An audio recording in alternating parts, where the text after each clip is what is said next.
Do you miss playing old PC games on your new computer?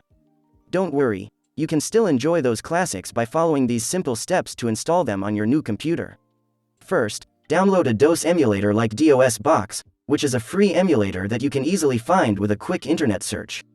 After downloading and installing DOSBox on your computer, find the DOS game you want to install and download it.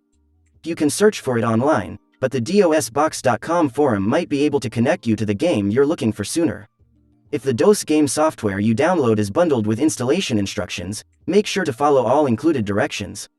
Create a folder for your DOS games, and it's recommended to make a new folder directly to your hard drive for easier access. Next, open DOSBox and through the text interface, type in the command, mount ccDOSBox, to mount DOSBox's virtual drive, which you will use to install your game. Then, run the appropriate installation program for your game by following the individual instructions outlining the correct file path for installation. And there you have it. You can now enjoy your favorite old PC games on your new computer. If you found this video helpful, please don't forget